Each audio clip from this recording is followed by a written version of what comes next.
got sick of us, you know. She's in a park kind of thing. Yeah, and to me that's very loose too. That has a very light niceness to it that I like. But still, my all-time favorite is that Talking Heads one. I love Twilight Zone. Oh, yeah. I don't get sick of that one. I love it's funny I about love that you know, one. I mean, I'm interested in seeing how this stuff works out. Like, is it going to turn into something that people are going to buy? Are people going to buy these things? You know? Or, I know. What, you know, what direction is it going to go? Yeah. Okay. I'm ready. Yeah, I think my tape might be coming untaped. Yeah, is that mic coming loose? Hello? It was. I've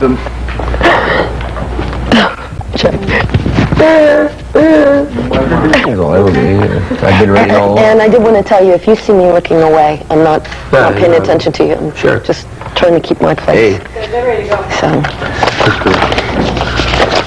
Nina, anytime, stand by.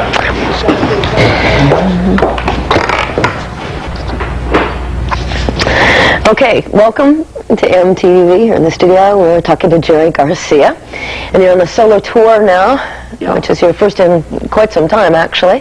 Right? How's that going? Pretty good. Are you having fun? Oh yeah. Well, that's the main reason I do it. How are you comparing the audiences that you're getting with your solo tour as compared to the Grateful Dead audiences? They're pretty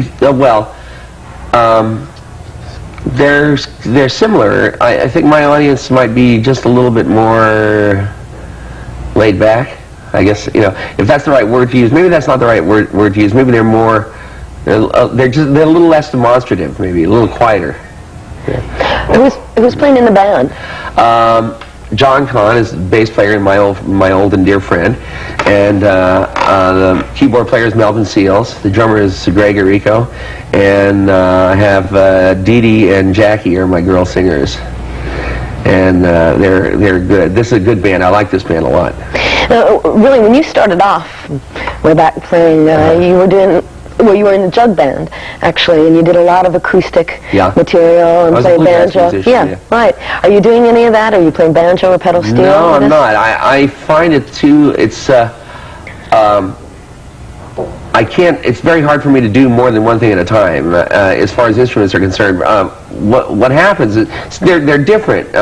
Acoustic guitar is not like electric guitar. It's for me, it's a different set of chops, and pedal steel is even more different, and banjo is even more different. So it's hard for me to switch hats like that. I haven't got that kind of concentration, or I like to feel very good at one thing, you know. And so for me it's a matter of doing something full tilt and not splitting my attention. I tried it various times, and you know, during my so-called career, and it doesn't work. You know, I find myself like when I was playing pedal steel for a while, when I was back with the New Riders, I was playing pedal steel for half the night, and then I played guitar for half the night, and I found that the change in muscle development from holding a steel bar, you know, with one hand and your wrist down and not using your fingers at all for half the night, and then going to the wrist up position and moving your fingers. It was like when I went to play the guitar, my fingers felt like lead, you know. I got cramps in my hands and everything, and my guitar playing suffered terribly. I mean, it got to be really awful, and I got to this point where I felt like if I'm going to do both, I'm going to end up being real mediocre on both instruments, and I'm not going to feel like I'm getting off at all, you know.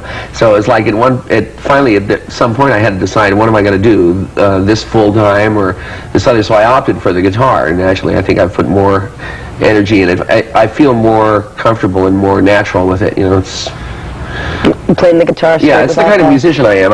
I can't switch guitars either. Like a lot of guys, a lot of bands go out there with, you know, hundreds of guitars on stage and change guitars for every tune and stuff like that. That's another thing I can't do. I can only play one guitar, and I have it set up very carefully, and it's me and that instrument. You know? Has it been with you a long time? Yeah, like your baby. I do them one at a time. You know what I mean? Yeah, that's the way it is. I have that one guitar, and that's the one I play, and any change in that is a major trauma. Yeah. I know, musician and their instrument, they're very inseparable. But you know, you're saying that you can't really you know, play two instruments at one time, but yet though you have your solo career and also with the Grateful Dead, how are you doing both of those? That's a little different. For me, there's no conflict there because I'm playing the electric guitar, which I conceive of as one kind of energy, one kind of instrument, and the differences in music are very natural for me, and the kind of music that I play in my band is different from Grateful Dead music, and it's so it's like my solo career is kind of this accident, really. You know, I never really planned on it. What happened was that it used to be that when we were at home and the Grateful Dead wasn't working, I would get horny to play. You know, I would want to play. So I started going to these Monday night jam sessions that they used to have at this club in San Francisco called Matrix, and I started going down there and playing, and that's where I met Merle Saunders, and I started playing with him on a regular basis there every Monday night, and I met John Kahn there, and we started playing, and we were playing there for maybe a year, every Monday night nearly, when I was in town, in a very casual way, and this gradually turned into something kind of a little more formal, you know, and so on until now. See, and this has all been just comes from my wanting to be able to play a lot. That's really what it's about. So developed into a serious thing. Kinda, fun. Yeah. Kinda. I try not to let it be too serious because it isn't really something. I really don't want a solo career in that sense. You know. I just like to play, really, is what it's about. You know, with the Grateful Dead, like bands like The Who or the Rolling Stones have real solid, hardcore fans that have followed them, you know, through the years. But with your band, you have something one step beyond that, really, with the Deadheads. Now, how can you explain this culture that has followed you, and they're so dedicated, they just are still I can't explain it. They aren't the same people, you know. I mean, also, it's not as though we have a bunch of 40-year-old hippies. No, but it's like the same kind of people, right, though. Yeah. I think that's the key to it, you know. There's a certain kind of person, you know, maybe in every generation or whatever. I really don't quite know how to split it up, but there's a certain kind of person that likes what we do. You know, it's like there's certain kind of people that like licorice, you know, or a certain kind of people that like buttermilk or something, you know, and it might not be something that everybody likes, but there are certain kind of people that really do like it and empathize, you know, or it's like what they would do, you know, or something like that. You know, that's as close as I can come to figuring out why it is that we have this kind of. Our audience has been actually gradually increasing over the year. We're the slowest rising rock and roll band in the world. That's really what it's about, you know. That's what's happening with us, and it's just, you know, I really don't know why, but that's as close as I can come. Is there's a certain kind of person that we're for them, you know, and it's like discovering us is like, oh yeah, right, you know, this is for me. That's as close as I can come. You get any strange kind of presents or letters from your fans? Oh yeah, wonderful things. In fact, there's a neat book out that's a Deadheads book. It's about Deadheads and for Deadheads, and has lots and lots of stuff that Deadheads have created, and anecdotes, and it talks really about that subculture, if you want to describe it as that. It kind of gives you some sense of what they do or who they are, and what kind of thing can you think of? You know, like every kind of thing. I mean, everything from original artwork, you know, like really lovely things, really beautifully executed things, to things like motorcycles with the Grateful Dead designs on them, and vans, customized vans, you know, with that kind of stuff. You know, American, you know, hardware art, to, you know, fine arts and tapestries and you know, lovely boutiques and all kinds of things. I mean, just every form of plastic art that I'm aware of, we've had some version of, and are really well done. Stained glass, we've had an incredible stained glass window. So I mean, a huge, beautiful stained glass window of one of the covers of one of our albums. Somebody lovingly put together, and it's a beautiful piece. Which album? The Blues for All album. And it makes an amazing, impressive stained glass. It has such a monumental composition. It really looks great as a stained glass window. But there are lots of those kind of things, and things that are not only derived from the artwork that's created by our people, but, you know, I mean, the artists that do our covers and so forth, but people who have truly original visions that are somehow inspired or, you know, motivated somehow by their relationship to the Grateful Dead experience. You know, it's things that are truly original and wonderful letters and real literate.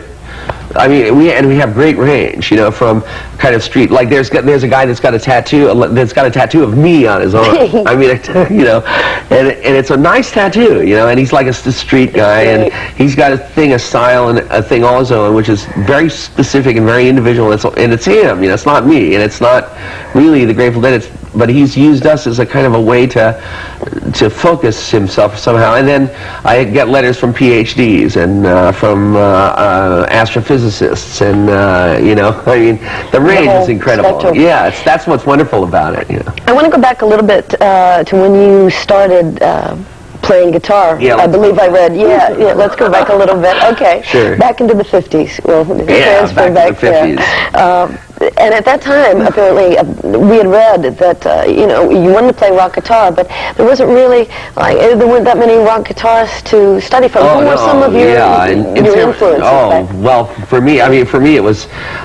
I got my first guitar when I was 15, on my 15th birthday, and I played around with it for a year before I learned how to tune it properly. And I had invented my own tuning and invented my own chords and everything, because there was nobody in San Francisco that I could discover that played the guitar at that time, that played played anything like what I wanted to play. And you know, it was just one of those things. I had to grope. Finally, I met a guy, you know, in the high school I was going to, that knew a few chords and knew the right way to tune a guitar, and I picked it up like that, really. And for me, my music career was, it seemed like wherever I was located, wherever I was in this odd musical vacuum where I somehow wasn't able to meet people who knew anything about the guitar, and I wanted to play it so badly, you know. And so for me, it was this process of little discoveries, you know, which represented whole worlds of things. Oh, wow, that's amazing, you know. And I learned these little things, and it was definitely the hard way to do it, you know. I mean, I wish that I'd taken lessons, and you know, I could have saved myself years of trouble, but it just didn't work out that way, you know. And when I went into bluegrass music, I had the same difficulty. You know, I learned banjo off the records and stuff like that. And I knew very few bluegrass musicians. I'd meet a few, and I just couldn't. I couldn't get involved in a musical situation that was satisfying for me, because I wanted the music to be as good as the way I imagined it. You know what I mean? And it just never was that way. And so I kept trying to find niches and things like that. And finally, this jug band thing worked out pretty good, because it didn't require that anybody be very good. See, nobody had to be an expert, you know, and you could have fun with it. But it was still musical. I mean, it still had the basic elements of music, and from that moment, it seemed to me that the thing to do would be to get together with your friends and try to hammer something out of that situation and forget about good, bad, or just indifferent, right? And try and go about it that way, you know. So that kind of opened the door for me as far as acceptance goes, you know, to let myself be in this situation, you know. So the jug band turned into the Warlocks, which kind of turned into the Grateful Dead, which that was my next question. Okay. So moving up a little into All right. the